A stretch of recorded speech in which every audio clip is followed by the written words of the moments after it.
3 రోజుల నుంచి వైఎస్ఆర్సీపీ నాయకుల మీద, మాజీ మంత్రివర్యులు అంబటి రాంబాబు గారి మీద, మాజీ మంత్రివర్యులు జోగి రమేష్ గారి మీద ఇళ్ల మీద దాడి చేసి భౌతికంగా ఇబ్బందులు పెట్టి నానా రకాలకు ఇబ్బంది పెడుతున్నారు.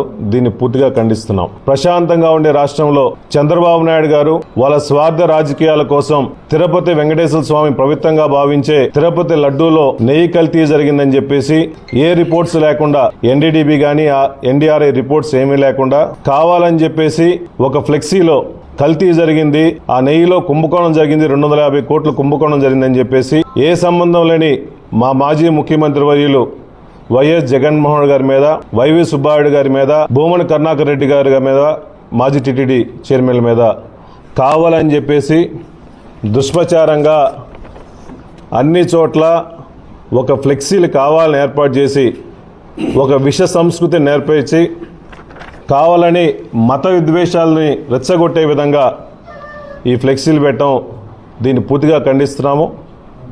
అంబటి రాంబాబు గారు మొట్టమొదటి నుంచి చాలా సౌమ్యంగా ఉండేవాళ్ళు, ఎప్పుడు పరుషపదం వాడేవాళ్ళు కాదు. అధికారంలో ఉన్న, ప్రతిపక్షంలో ఉన్న ప్రతి ఒక్కరిని గౌరవంగా చూసుకునేవాళ్ళు. రాజకీయాల్లో విమర్శలు, ప్రతి విమర్శలు సహజం.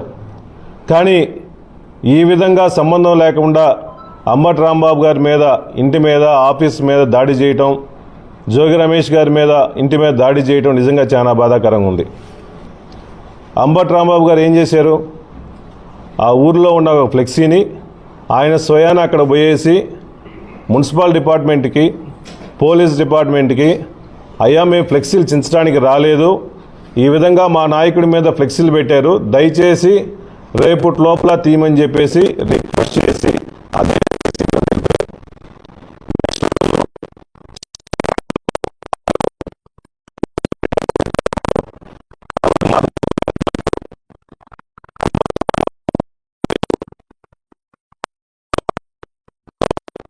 నాయకులందరూ వచ్చేసి దాడి చేసి చెప్పులతో దాడి చేశారు.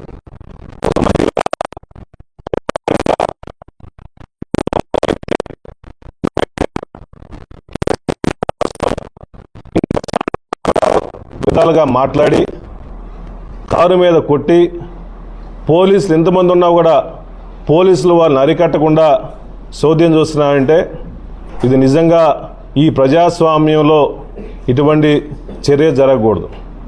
కానీ అంబటి రాంబాబు గారు ఆ రోజు ఆవేశంలో, ఆ క్షణిక ఆవేశంలో డోర్ తీసి కొన్ని పరిచయాలం వాడింది వాస్తవమే.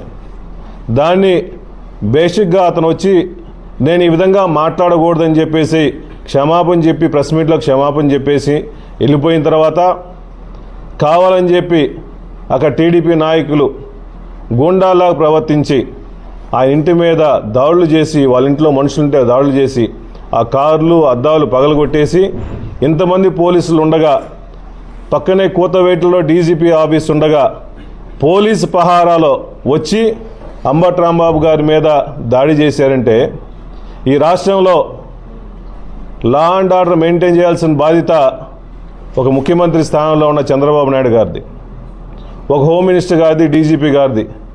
కావాలని చెప్పేసి వీళ్ళే దాడులు చేస్తూ ఉంటే ప్రజాస్వామ్యంలో ఏ దృష్టికి వెళ్తుంది ఈ విధంగా?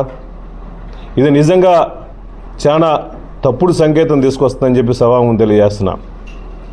అయ్యా చంద్రబాబు నాయుడు గారు, గతంలో 2014-19లో మీరు ముఖ్యమంత్రిగా ఉన్నప్పుడు ఆ రోజు కాపు నాయకుల మీద దాడి చేపించి, కాపు నాయకులు పోరాటం చేసే నాయకుడు ముద్రగడ పద్మనాభం గారి ఇంటి మీద పోలీసులు వచ్చి వాళ్ళ వైఫ్ని తిట్టి, వాళ్ళ కొడుకుని అసభ్యంగా తిట్టి పోలీసులతో బూటు కాలుతో తన సంగతులను చూశాం.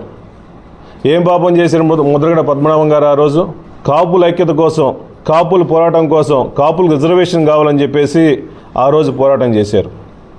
2014 నుంచి 19 టైంలో ఆ విధంగా ముద్రగడ పద్మనాభం గారు ఇబ్బంది పెట్టారు.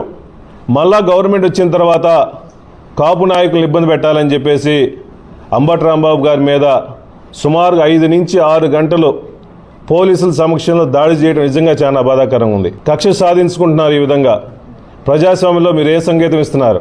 లా అండ్ ఆర్డర్ చేయాల్సిన బాధ్యత మీది కదా.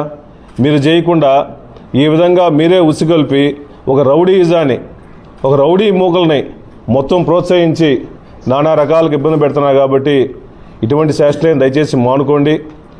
మీకు అధికారం ఇచ్చిన 5 సంవత్సరాలు 2 సంవత్సరాల్లో మీరు మొత్తం డైవర్షన్ పాలిటిక్స్ చేశారు. కల్తీ నెయ్యి అని చెప్పి ఒక డైవర్షన్ పాలిటిక్స్ చేశారు. మెడికల్ కాలేజీల కోసం కూడా డైవర్షన్ పాలిటిక్స్ చేస్తున్నారు. మీడియాను డైవర్ట్ చేసుకోవడం కోసం ఎన్ని చేస్తున్నారు. కాబట్టి ఇచ్చిన టైము, ఇచ్చిన హామీలు, ఇచ్చిన అధికారాన్ని ఉపయోగపడి పేద ప్రజల కోసం సహాయం చేయకుండా ఈ విధంగా వైఎస్ఆర్సీపీ నాయకుల మీద, ఒక బీసీ నాయకుల మీద, ఒక కాపు నాయకుల మీద, అందరి మీద దాడులు చేసుకుంటా ఉంటే అంబటి రాంబాబు గారు ఆయన కేసులు పెట్టినా భయపడడు. ఆయన ఏ విధంగా మట్టు పెట్టాలి, ఒక భౌతికంగా దాడి చేసి తప్ప ఈ వైసీపీ నాయకులు లొంగరని చెప్పేసి మొన్న జోగి రమేష్ గారిని, అంబటి రాంబాబు గారిని ఇబ్బంది పెడుతున్నారు. మీరు ఎన్ని ఇబ్బందులు పెట్టినా కూడా, ఎన్ని కేసులు పెట్టినా కూడా, ఎన్ని భౌతికంగా దాడులు చేసినా కూడా ఎవ్వరూ భయపడే ప్రసక్తి లేదు.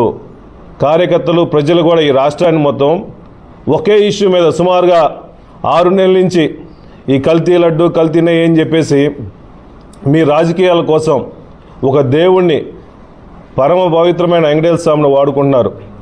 మిమ్మల్ని వెంకటేశ్వర స్వామి వదలడు. ఈ కలియుగంలో ఎవరి శిక్ష వాళ్ళకి ఈ జన్మలోనే ఉంటుంది. అందుకని ఇటువంటి డైవర్షన్ పాలిటిక్స్ మానుకోండి.